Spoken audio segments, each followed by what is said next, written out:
Let's see if it gets on in a moment. I can start. There we go.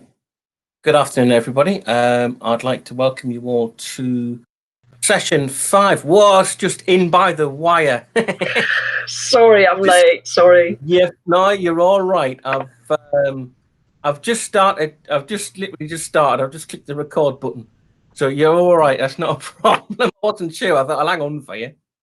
So yeah. So good afternoon. Welcome to the penultimate session, if I can say it, on horticulture from home, or whatever they've called it. Like I said, this is on soil science, which most people don't like to teach because I think they're frightened in case people don't get it. It was a big piece of my education, old school, when I was doing it at college. And to be honest, I think they should teach it because the amount of damage I see done is and mistakes is unreal. So I'm just going to run through the theory. I've got an interesting assignment for you to do.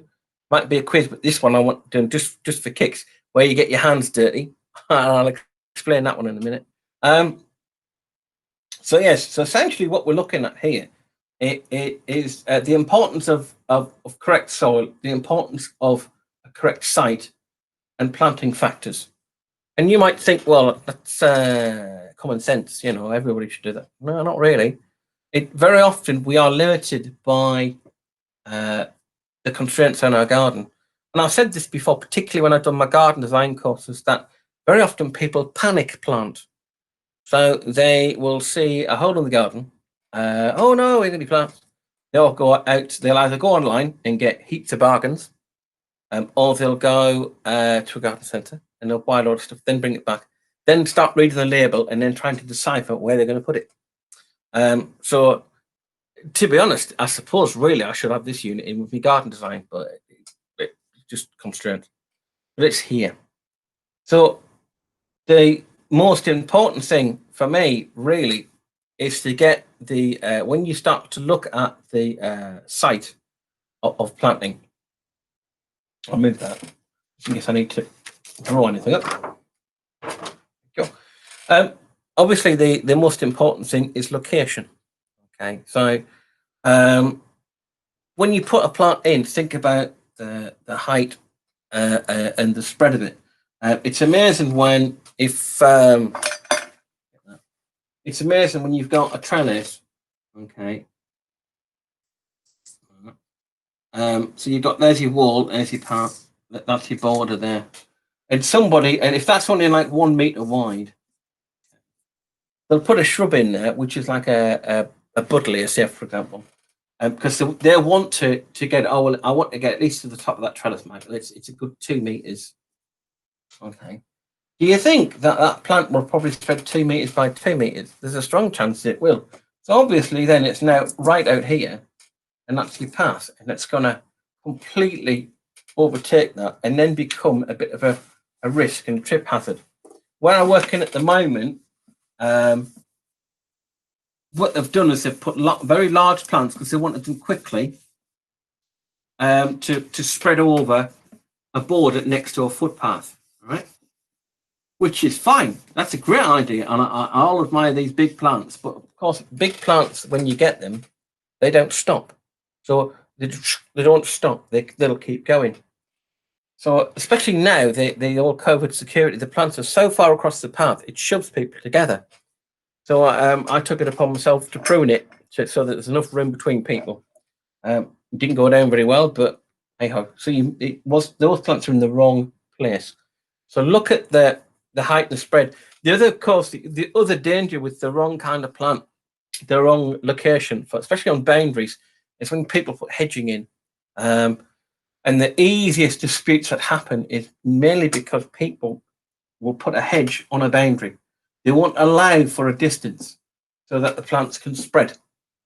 No, okay, ultimately you think you're losing. I would rather lose a tiny bit of my garden than the goodwill of a neighbour. Trust me, I've been there. So you've really got to worry about the location of your plant. Okay. As part of that location, the next thing I would look at is the orientation.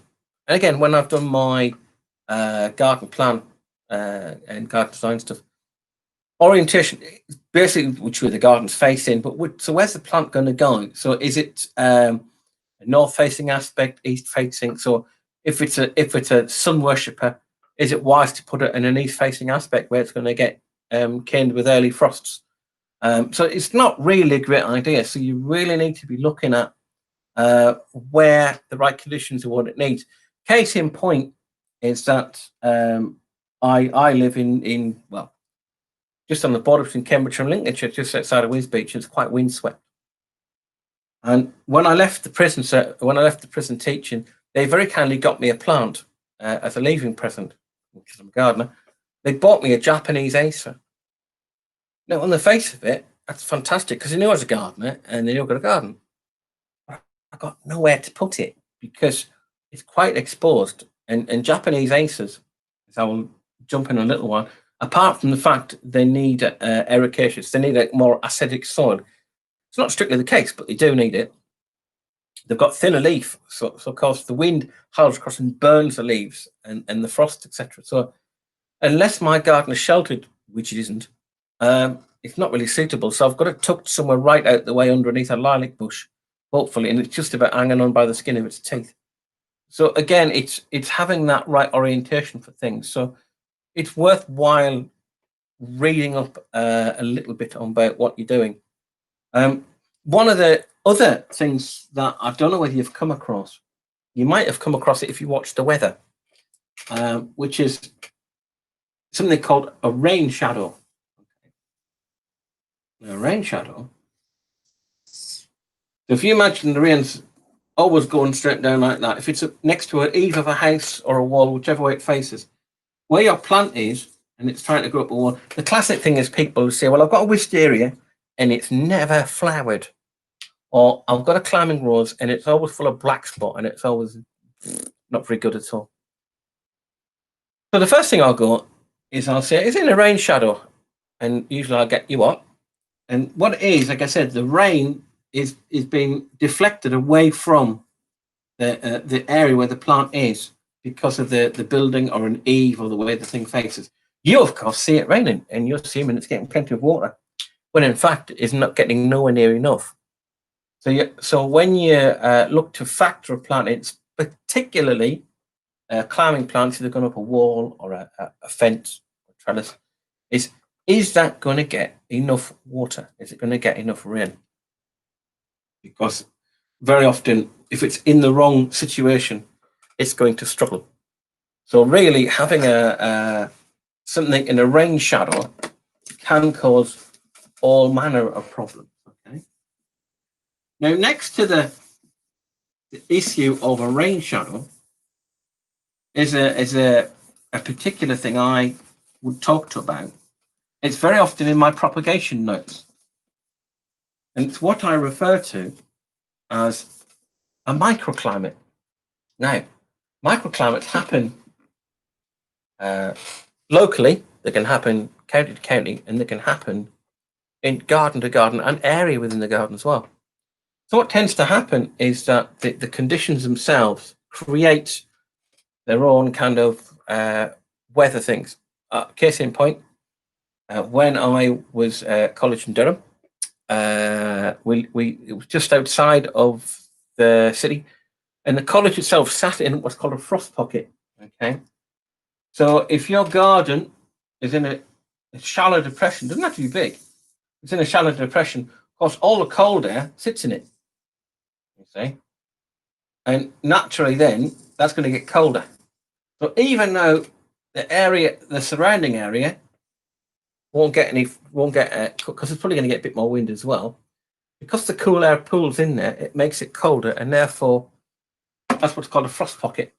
Okay. Now there are other ways of other microclimates. I mean, for example, if anyone is like west coast of Scotland, Cornwall, certain parts of the island, you're going to get what's called the Gulf Stream. And I was talking to somebody who lived or brought up in that part of the world in Southern Ireland. And yes, you get the lovely mild climate, but it rains like you wouldn't believe. And people don't expect that. And that's a microclimate. On a garden point of view, you might find that your garden is surrounded on one side by hedging or a fence. Now, I'm trying to create a microclimate for myself because I'm trying to grow some privet hedging on one side to try and stop it from getting frost. Okay, so I'm trying to control that. Okay, so I mean, microclimate can also apply to moisture. So, for example, if you're in that same pocket there, any dew forming or any moist air will form in there. Two things that can. So the upside is that yes, your plants can get a little bit more moisture. The downside is because it's more moist, you can have a more prevalence of fungal diseases. Okay, so to me, so planting factors. So before you even think about it, just have a look in your garden. Just have a look where you're putting your plants. If you're doing a design, have a good shufty around and just see. It helps to know a little bit about the history of where you're planting this stuff. You know, do you get frosts and what part of the garden gets the frost, etc. The planting factors are an important thing, really, before you even start to get any plants. Now, I'm just going to ask if everybody understood or understands so far what I'm driving at. Dania, do you understand what I mean by planting factors? Yeah, absolutely. Thank you. Have you got any questions on it? No, none so far. None so far. That's okay. I'm going to work my way around the room, my virtual room. Laura, are you okay with the principles so far of microclimates? Yeah, it sounds very much like the same sort of advice that you would give somebody if they were decorating their home, that really you should be spending the first year looking at the garden, not doing anything with it, so that you can really understand how it works before you even start designing and planting it. Totally agree. I was always taught by a very skilled old gardener. He said, the first year, live with your garden. Get to know it first. Like a person, get to know it first. Live with it first before you commit yourself. You know, kind of like get married. But yeah, live with it first and then just see where you stand with it. John, do you understand what I mean by planting factors? Are you okay with that? Yes, that's absolutely fine. Yeah, yeah. Wherever if there's a dip or what have you, it could be more frosty or depending on what part of the garden it is. Yeah, it can. Like I said, it can affect. You'd be surprised where it can actually how it can manifest itself, and you'd be surprised really. So it is important that you think about. People just don't, especially the rain shadow one. I've had to doctor no end of plants because they've been put somewhere where really there's not a lot you can do about it. And rain shadows can just grow. So, for example, if you've got trees or plants, they can evolve, they can grow, and eventually, what you did have a good part of the garden suddenly becomes a poor part of the garden because of it. So you just got to think about that, really. Okay, Christine, do you understand what I'm driving at the moment? Yeah, that makes a lot of sense. I've only really thought in the past about where's the sun in the garden. So actually thinking about other factors as well, and also I guess with rain shadow, would it apply to some extent to hedges in terms of landai hedge taking the water out of the ground? Yeah. Everybody thinks it's the fact that the landai drinks the water right at the soil.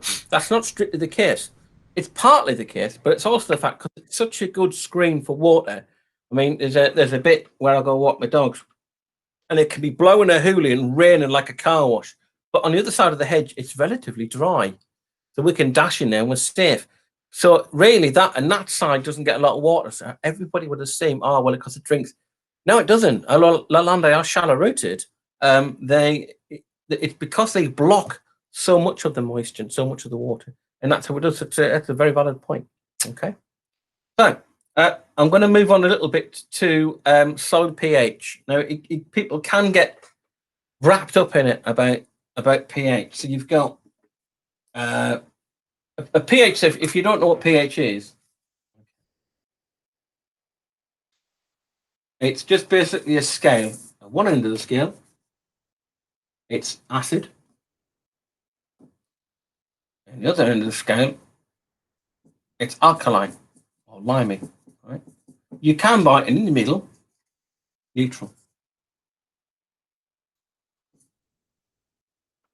Now, ideally, as a gardener, what you're hoping to get is just past the neutral bit, heading towards acid, about here, which is approximately a pH of about 6.5 to 7. If it goes any further up, okay, it can make it difficult for certain plants to grow. You get more individual types of plants. The same if it goes alkaline. So acid-loving plants, things like heathers, camellias, azaleas, rhododendrons, they require that kind of soil. And of course, moving the other way, alkali, well, a lot of the trees and shrubs will pretty much thrive in that one, but it's just because you won't be able to grow many of these acid plants.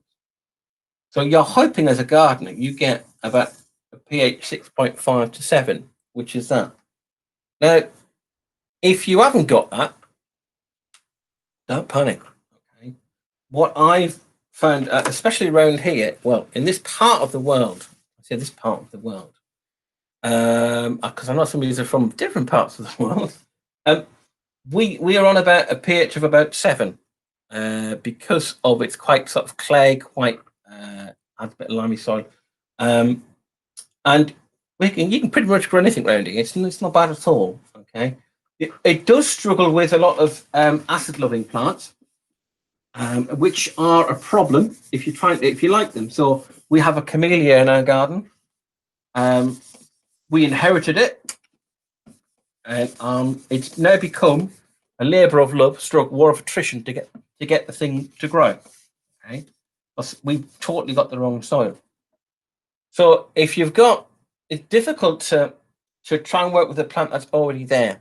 Okay, so the only thing you can do is if you want to do your plants, and you want to grow, say, acid-loving plants, you need ericaceous. See. Something like that, ericaceous. There you go. Okay, so ericaceous compost. Again, a very useful thing to have. Strictly speaking, it goes. You can use this for a lot of things. I tend to have that. So, for example, if I've got, like I said, this Japanese acer I've got growing, I had to create a little pocket for it. So I used ericaceous compost with a little bit of bark chips in there for decent drainage. Okay, so you can use it for things which need a bit of a start like that. So magnolias, witch hazels. There's quite a few things which they're not good. You can tell if a plant is lacking or needs roughly this type of soil, a little bit more acid type, is it starts to get a bit anemic. It lacks iron. You look at the leaves and they look a bit washed out and a bit slightly bleached out. And also it can look a bit washed out between the veins itself. And so you tend to get things. So things that are lacking, or if the pH is slightly off the wrong way, if it's not enough acidic compost in there, it tends to look a bit, like I said, a little bit peaky. Not a problem, because there are other feeds you can buy as well. So you can buy feeds which you can put around the plant, which to change the pH. I mean, the one that classically people know is if you grow something called a hydrangea, that particular the flowers, you can make them change colour a little bit. So you can go from pink to blue depending on the pH. You can change it around. Okay. But from our point of view, if you want a healthy plant, you must try and get that pH as close as you can. Now, you can buy pH meters where you can just poke it in the soil. You can buy a soil testing kit. But a word of caution with a soil testing kit, they are very easy to get wrong. So, for example, to do a soil test in your garden, okay, to get a really good idea, you'd have to do 4 or 5 good tests, random points in your garden, okay, because random is good because it gives you an idea what's going on. But of course, where people get it wrong is the water they use it needs to be distilled water. If you use tap water, it will alter your result. So it's not good. By and large, I would start with the premise that most people's gardens are around about neutral soil. So that's where you start from. Okay. Now, the only things which are definitely going to need it, I think, is with regards to if you have to grow it and make a pocket of it, are things like the rhododendrons, azaleas, and if you grow them, blueberries. Blueberries like a good acid pH as well. So the thing to do is you can just dig yourself out a pocket. You can either dig a pocket out, or you can get a bin and sink that and plant it straight into there so that it doesn't leach out. Okay, so you can do it that way. So pH, very important, okay? Because where we are, because of the pH is slightly alkaline as well, you get a lot of brassicas, people grow a lot of cabbages, etc. So it works for them for that one. Okay. So your pH has got to be, you can, like I said, you can play about with it to a certain extent, but it's got to be right. All right. So the other thing which I think is a really important thing, and it's to do with it's the soil, what I call soil structure. Okay. So if we got structure,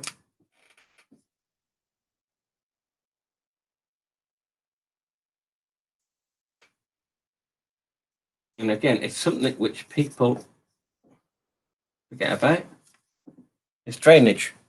Okay. When my in-laws first moved to a wonderful place called Market Deeping, the soil, it's on an old gravel quarry. So what they'd done is they'd stripped the topsoil off, quarried the gravel, and bunged the soil back on the top.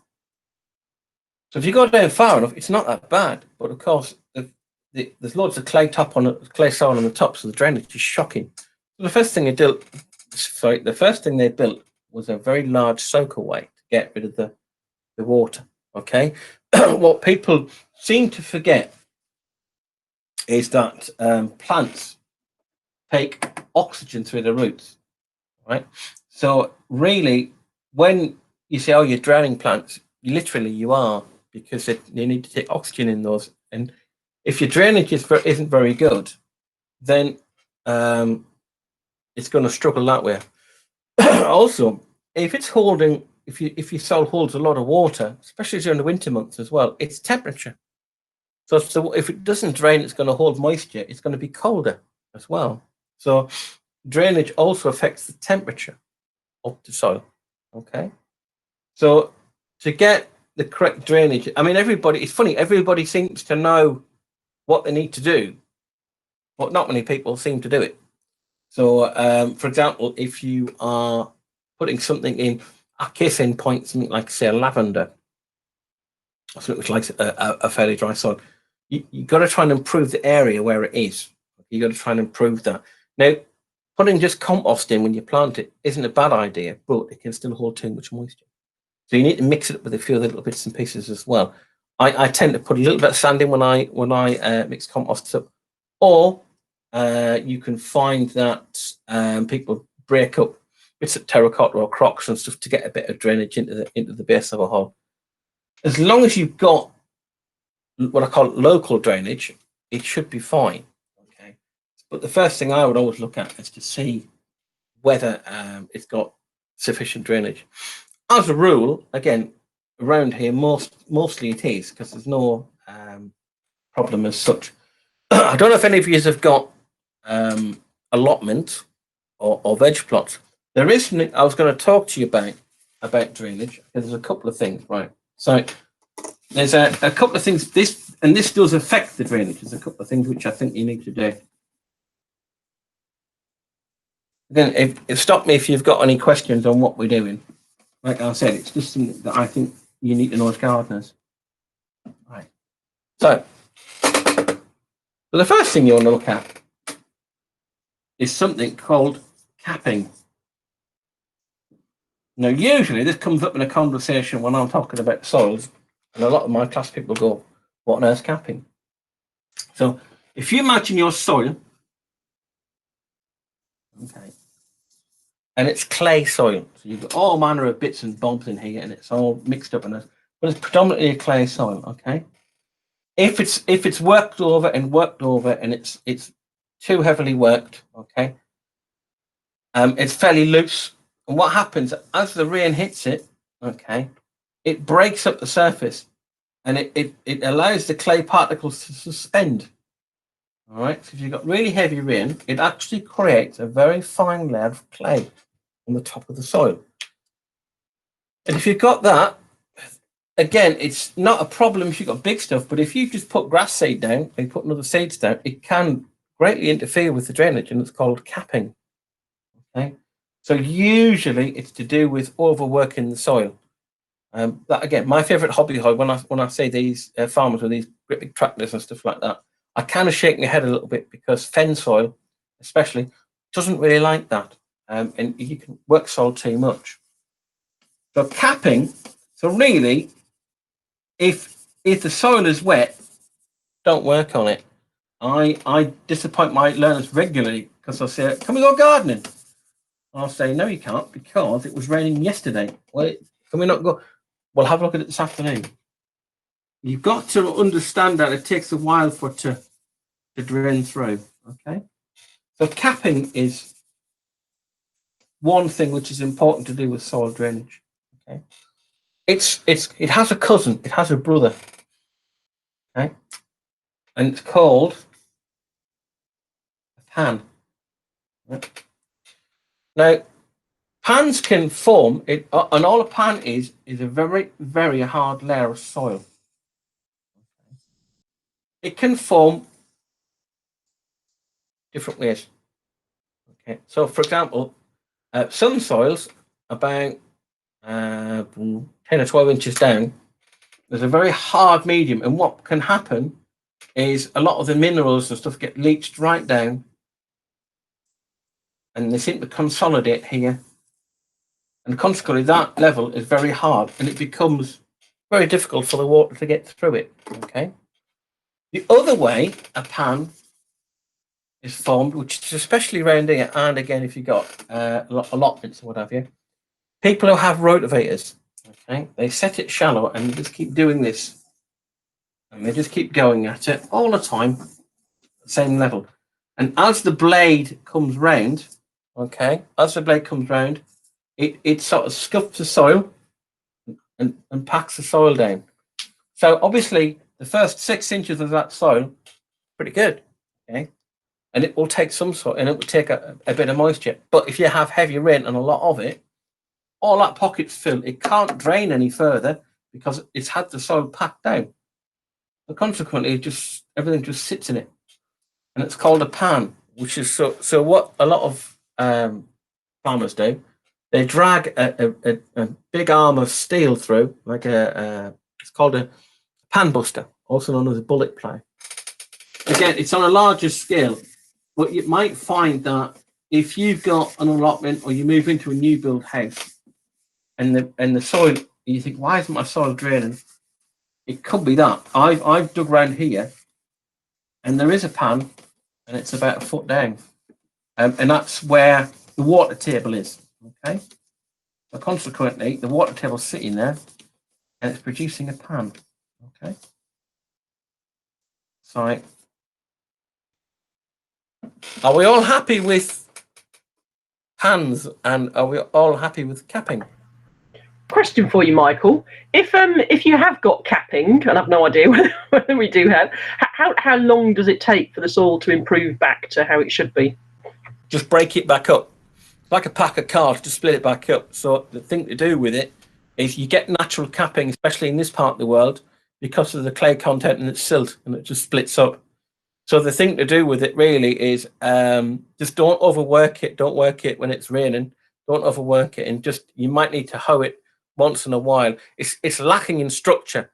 So what you may have to do is to use some form of soil improver or to add humus to the soil, which I'm going to cover in a little while, cover in a bit. But I think that it is always a problem, and the thing to do with it is that the other thing that causes it is when you get the sparrows doing the dust baths on the surface of the soil, and they split basically it all goes into dust, and then when it rains, it's all perfectly flat. It's all, and that's what makes the cap. That happens a lot in our garden. Yeah, I thought it would. So yes, it just, unfortunately, that often is the way soil is. Some soils naturally cap. Speaking, it can be a lot worse if the soil's been overworked. Laura, is you poised with your microphone on? Yeah, I take it from what you're suggesting, that you'd be better to use the no dig system, and so instead of in either case, whether it's capping or panning, you'd be better just to try and improve the soil rather than digging it over all the time. Yes, that's this is a lesson all on its own. That you could say that. I think it depends on a case-by-case basis. You look at where it's been no dig for many, many years, they've got absolutely no issues with the drainage. And it does work quite well. The problem is it's difficult not to compact the soil when you're working on it, because people will work on it when it's totally unsuitable. If we chose not to work on the soil when it's unsuitable every time, you would hardly be in the garden. So people think, well, okay, we'll kind of do it. I will only work on soil if I have to. Digging the soil over, I don't know whether or not I mentioned it, but if you dig the first 6 inches of the soil, I suppose 6 inches, that's really good stuff there. Underneath, really, there's no nutrients there. Very little that plant can access, because all of the biological activity where the plants can access nutrients in the top there. Well, people say, well, why do the roots go right down into that? Yeah, well, the plants have got to stay up, aren't they? So a lot of those roots are stability. Where the main sort of roots where they're going to get them is at the top here. Okay, so that's why the no dig method works so well, because this is the margin at which it's the most fertile. Okay, and with worms and bits and pieces and stuff, they always work a good surface drainage. And because you're not on it all the time, even when you're digging it, potentially you could cause a pan underneath. It doesn't do you any harm to dig it once in a while, but I wouldn't be in a hurry to completely dig it over all the time. So that's my thoughts on it. Dania, I notice you've got your mic on. Yeah, just a quick question on the same subject. So if you have got a vegetable patch and sort of that you've dug them all up now because the season's over, are you saying it's bad to rotivate the soil at that point because the rotivator goes down more than 6 inches? Why would you need to rotivate it now? I don't. It's just that my dad is really sort of pushy about rotivating the soil before you put anything in it again. Well, the thing is, the only reason, because I used to teach rotivators, believe it or not, I used to teach it as a topic, and it's only a tool. It's a bit. I only do it if I have to. It's so, for example, I'll only rotivate maybe once or twice a year at a push. Some people get it every 5 minutes and they use it to get rid of the weeds and stuff like that. And it can cause more harm than good, because it can frap the soil up so much it just goes like dust and it has no structure. Right.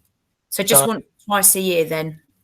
Yeah, all I would do. The thing to do is if you were doing it now, if the soil's really heavy and really clay and it always doesn't really break down very well, the thing to do is just to turn it over by hand, and that's what most people do, just dig it over and leave it fairly rough.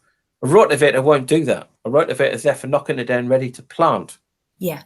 If you're knocking it down ready to plant, I understand that, but don't do it after you took something up, because you'll have to do it again, won't you? Yeah. When you plant, so it doesn't make any sense. So all I would do, if you lifted a load of crop up, make sure there's no weeds in it and leave it and just let it ride, and only work the soil when you need to. Right. The only thing I would do about now is I would put my mulch in. I would put soil improvers and bits and pieces on now. Okay, you could try and rotivate them in at the moment if you wished, but only if the weather's right, because it can be too wet. Yeah. Okay, so it's hard the problem is when you've got it in your head that you need to be rotivating. My dad's got a rotavator and on his allotments. And we've had these conversations, all because Loki next door is doing a rotavator. Doesn't mean to say you do. You say, oh, well, he's got a good allotment. I don't care. It doesn't matter. It's just, if he wants to damage his soil, float your boat, mate. But just alone. You only need to set it up when you're ready. So what we used to have is they used to have everything roughly dug or roughly worked over or ploughed at the prison race to work. And where I was going to work with it, would put a rotavator over that just to kind of break it down. Right. Sorry, Mike, just one more thing. If your soil in the veg patch has got suspected blight, what do you have to do to get rid of it? Don't grow potatoes. I'm being ruthless. Yeah. The problem is if you've got what have you had potato blight there? I think we might have done, yeah. Might. The only way you can know if it's proper blight, there are two types of blight. There's a blight which is fairly virulent, and it's only a mild one. And there's one which is absolutely, which isn't very lethal. It isn't very virulent, but it will destroy potatoes big time. So there's two types. Right. You've got to know which one it is. But they were just very small, weren't they, this year? And yeah. If it was blight, you'd know about it because they won't keep. You wouldn't have anything there. There's lots that could cause a problem there, but it's unlikely to. If it is blight, to be honest, it's just a question of the conditions what they have when you grow them in. So if you can grow early or grow something out the way, and you do good. The secret I haven't put on it is crop rotation. If you move things around. Yeah, that's what we didn't do. We kept the potatoes in the same place, and I think the tomatoes might have got it a bit as well because some of them were growing with sort of really light orange patches on them. Yeah, you got it. Yeah. Okay. There's the same family in it, so I get potato blight every year. My tomatoes. Because I'm surrounded by tatey growers, so I'm like, what you can do about it? We'll have to ditch the potatoes for a year, I think. You could grow them in tubs if you want. I would. Or what you do is you grow. If you've got to be clever. So what I suggest you do is you grow a second early or an early which will keep like it. So out to self, I would grow a variety called Kestrel. Right. And what Kestrel will do is you'll be able to pick that up and bag it. So when all the main crops are all going down with blight, yours are safely in a paper bag out the way, and they'll keep forever and a day. Okay, brilliant. Look for that one. That's what my dad grows, Kestrel. That's what I recommended him. So thank you. Okay, right. I did touch on soil improvers, and I'm going to go for that one. It's funny, it isn't a slide on my presentation, but when I read my presentation, I'm like, oh no, it's missing. It's very important to look at all is not lost if you've got a poor soil. Soil improvers, and to be honest, manure. Okay, it acts. What it'll do is there are different ways you can work with soil improvers. You can either put it on the surface and let the wee beasties drag it in, or you can turn it in to the soil. All right, but when you're putting things like that on, it's a question of timing. All right. Now this is where I tend to fall out with certain older gardeners. Okay. When you're putting manure on, put it on now. Okay. Because what that will do is it will give it a chance to get into the soil and leach into the soil and break stuff and break down. It's not necessarily just the nutrients in there, it's the humus, it's the organic matter in the soil. So a lot of people don't like to do that. They put it on in the spring because they think the nutrients will disappear so quick. Let me tell you, if you do that in the spring, the only thing you're going to encourage into your plant, on your soil is slugs, because it's the organic matter they'll feed on. You'll attract them. All right. By using, there are different types of manure you can put on. You can buy blended farmyard manure in a lot of garden centres, and that's pretty good. To be honest, the best manure we used to use was pig manure, if you can get it. A word of caution if you are using manure in the garden. It's not a magic bullet. Often you get unwanted things with manure. So when they got some manure, and I think it was pig muck around the beds for Wisbeach and bloom, the flower beds grew phenomenally well, but so did the weeds. They had to literally weed it all by hand. It was so bad, and it all came in. It was all different things. Secondly, it's where you get that manure from. Many years ago, I went to see my father in his allotment, and there's a few very disgruntled blokes came to find me because he knew that I used to teach it, and they were like, "Well, we don't know what it is." And a lot of their plants, when they put their seedlings on the ground on the allotments, they all went kind of yellow and a bit pasty, and then they promptly died. And I said, "If you sprayed that with weed killer?" "No, mate, no, I ain't no seeing those." I said, "Well, it's had weed killer on. Can't be. All we've done is manured it." "Right, where did that come from?" "Oh, it was somebody offered us for free, and it's come off such and such a stables." And it turns out they'd used a weed. I'd worked out they'd used a weed killer called Grazon to kill off the ragwort. They'd let the horses back on there without it really dissipating. So the horses had eaten the grass. They'd then done what horses do, and the manure hit the floor. And of course, when the manure finally came to break down onto the soil, it deposited the weed killer back onto the soil. Thankfully, my dad hadn't manured it yet. He hadn't got round to it. So basically, he burnt it. He got rid of it because I said it'll destroy your soil. So be very careful where you get it from, okay? Because unless you know what it is, it's a bit like the farmers when they spray all that crap on the fields. They spray all this, and I'm told it's manure, and I'm going, yeah. How do you know? You can't unless you can test it. You don't know what nutritional level it's got. And manure is there just to really give it humus, the organic matter. Okay. Now, the other way you can put manure in, I noticed somebody mentioned allotments, and you could do this it's in your own garden, is use what's called a green manure. So what you do is you get your seeds, you get your plants which you can grow, and it improves the soil. And just before the plants are going to set seed, you dig the whole lot in. So, for example, things like clover is used a lot, lupins, there's alfalfa grass, there's a few different things. You can get the seed, and you put it on. It's a great one for organics.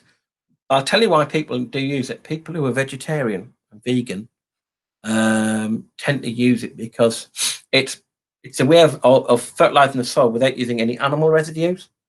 So it's always a bone of contention, really, as to how you do it, and that's one of them. And so you put this, and what it does is especially things like clover, it produces nitrogen in the roots. Like runner beans do. They've got little nodules and they produce their own nitrogen. And if just before it sets seed, so when it's flowering, you dig the whole thing in. That's when you use a rotavator, don't you? Is to actually chop that all in, because it'll chop the plant up as well and put that in. That's another reason why you use a rotavator the right way, to actually incorporate those materials. It's a useful thing tonight to use that one. Laura, have you got a question? Yeah. At what point should you be using things like comfrey tea or nettle tea? What, on the plants themselves? No, on the soil. I've never used it directly onto a soil. To be fair, all I would do is actually use it to feed the plants themselves, and obviously, as the byproduct or whatever doesn't get used will go into the soil anyway. The plant is only going to take what it needs, and then it will sort of break down. If you've used comfrey or nettles in a water butt or whatever to make the feed, and you've got the sort of the debris left over, that's perfectly acceptable to go on your compost heap, and it will still add to that the nutrition of the compost. Now, you can use it as mulch as well, can't you? You can use comfrey leaves. You can use the comfrey leaves as a mulch. It does make a very good mulch, yes. So anything like that will make a very, because it will break down. I do know somebody who used to do that with tomatoes. They'd use it as in the glass house and just put it across the top.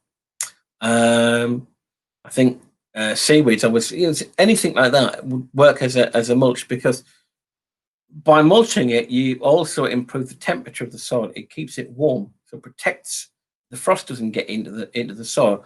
Because if you think about it, that if it's frost gets in there, it can kill microbes in the soil. If you keep it warm, everything just keeps going. So if you're doing a comfrey as a mulch, nettles, yeah, you could do if it's been used, as long as there's no seeds in it. Otherwise, you're going to get more nettles. You're just going to be careful with that. But I think all in all, those kind of green manures do work really, really well. And there are some other ones as well. I looked at one of the most nutritious ones that has fertilizer from a weed is a weed, and believe it or not, it's couch grass or twitch. And if you're prepared to wait long enough, if you chuck that into a water butt and let it rot down complete in the water butt, the nutritional level is unbelievable. It's got a lot of trace elements in it as well. But of course, you can't take any risks with that stuff, because if you chuck it back on your soil and it's still growing, yeah, you're in trouble. So there's a lot of things which contain trace elements that are weeds. So maize still contains actual trace element. A lot of trace elements, things like colt's foot. There's a lot of things. So not just the classic ones are comfrey and nettles. I take it you've got a fairly strong sense of smell then, Laura, because this stuff doesn't smell very well. I know we've got on the community garden, we've got literally two baths. So somebody must have donated these baths. One's got comfrey in it, one's got nettles, and they stink to high heaven. I'm not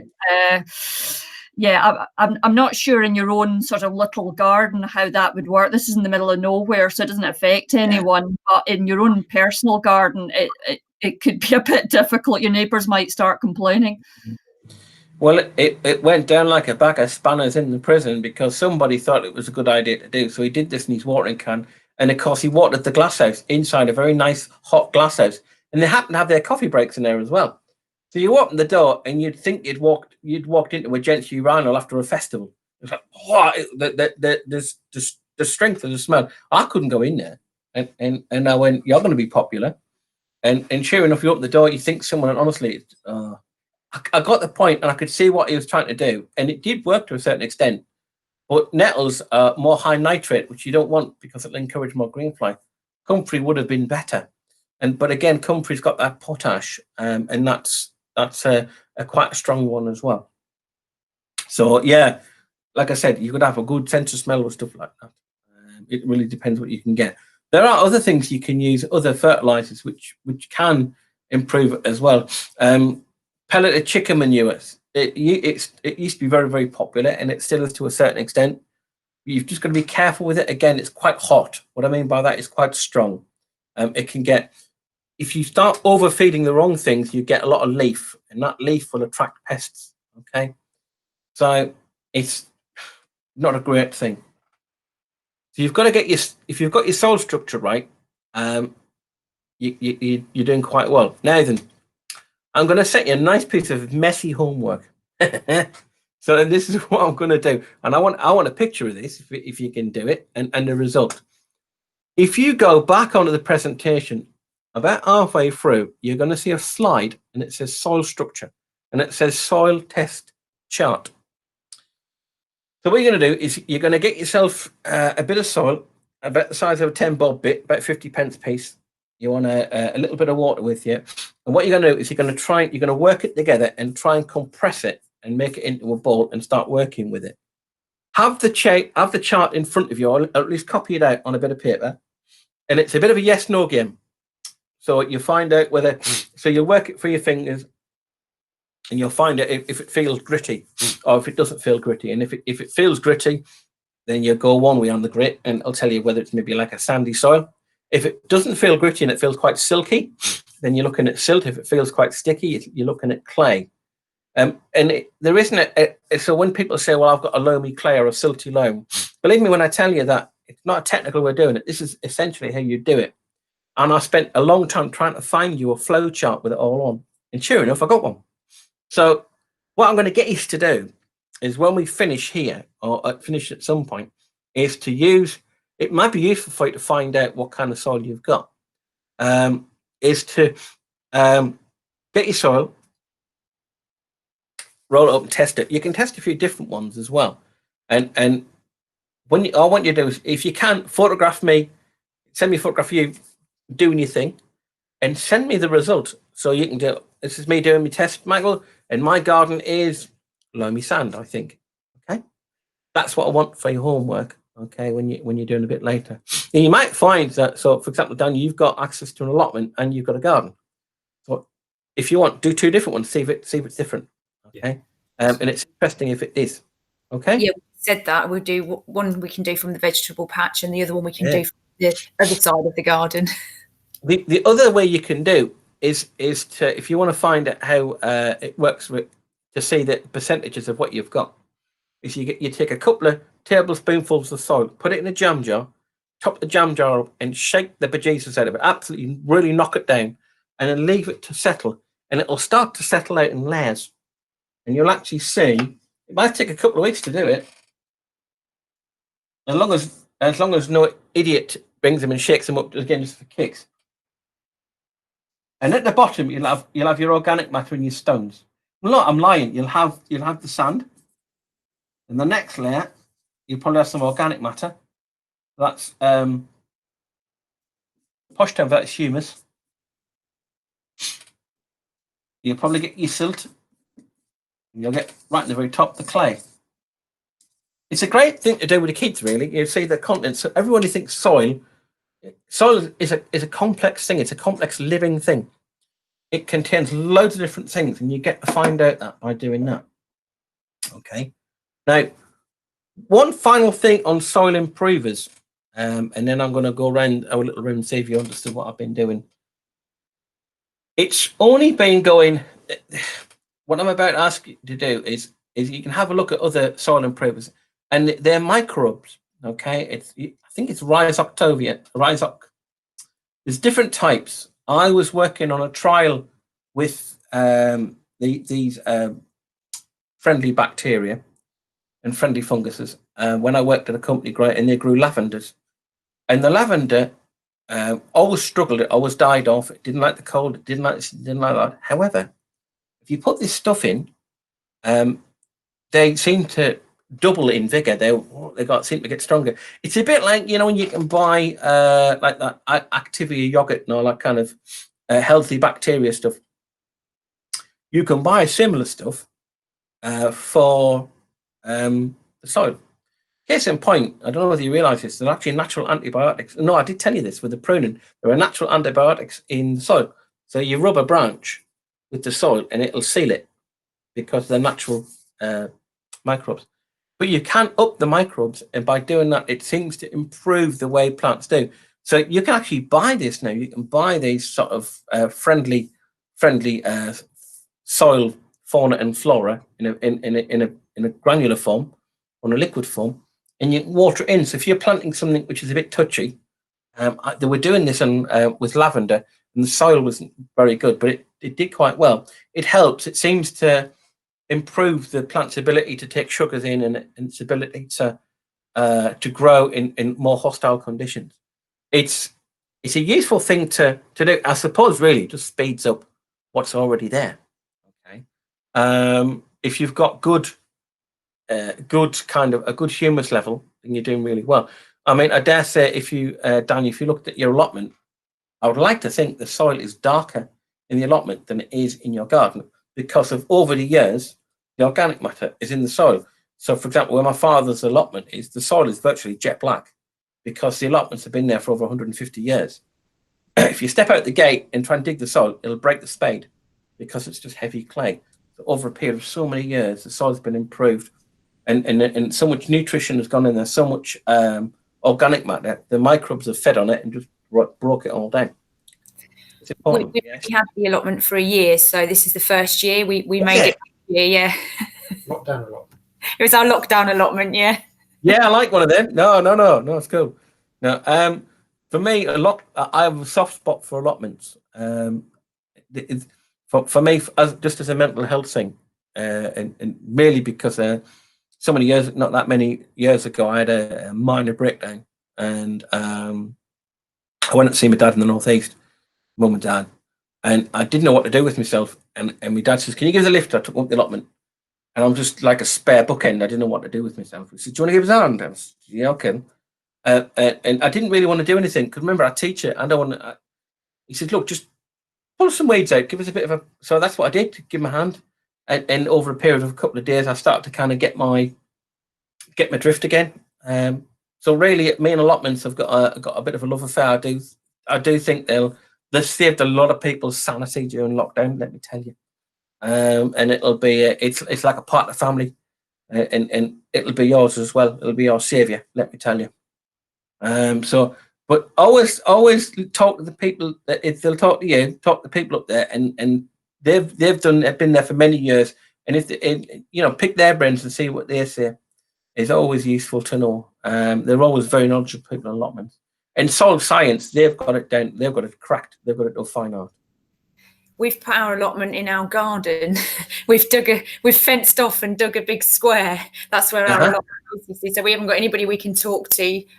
Oh, well, again, it's fun to learn, and the only thing, every course I do, I tell everybody the same thing. It's the same piece of advice for every course I do, which is keep a diary. All right, I'll get a notebook. And everything you try, because it doesn't matter how many things go wrong. Eventually, you'll start finding things that go right, and you write them down, and you expand from that. Okay. So, so my father's no such word as can't. If he doesn't know anything about a plant, he'll ask. He'll either ask me or he'll ask the guys up there, and they're always willing to help. And same with him if people don't know. So if you ever get stuck, just ask. I mean, local garden clubs are good as well. If you can get in contact with them, of course. I know with the lockdown thing, it's difficult. So wherever you can, just try and ask. But yeah, if it hasn't been dug over for a while, the manuring of it is going to be important this year. It's very often when I drive past around here, it says free manure, and the thing is, look in the bag. If there's not too many shavings, if there's more poo than shavings and straw, you don't want posh ponies, because posh ponies have far too much wood shavings in. You want a fair, decent amount of the proper stuff, the hard stuff. Okay, if you want to start a little manure pile somewhere, okay, so you can't use it straight away. But if you tip it out, if it doesn't really smell that strong, then it's good to go, really, because people say, when do we use it?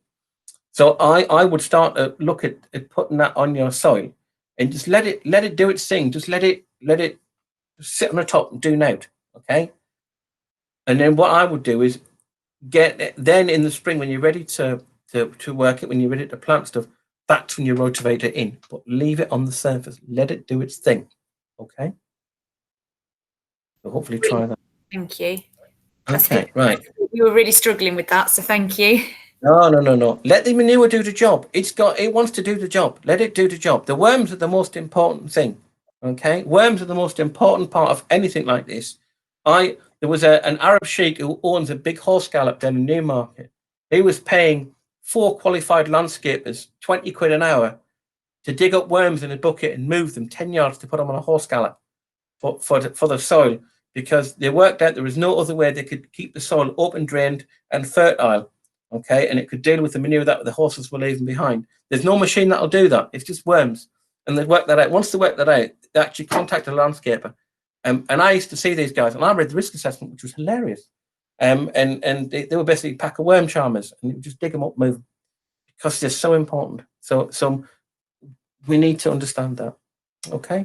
So soil is key. Without it, you're stuffed. Yes, Laura. Sorry, Mike, I'm going to have to go. I've got another workshop just about to start, so I just wanted to. No problem. I'm going to wrap it up now, anyway, Chuck. Okay. So right. just before you go, I'd just like to make sure that we're all happy and we're all okay. If you need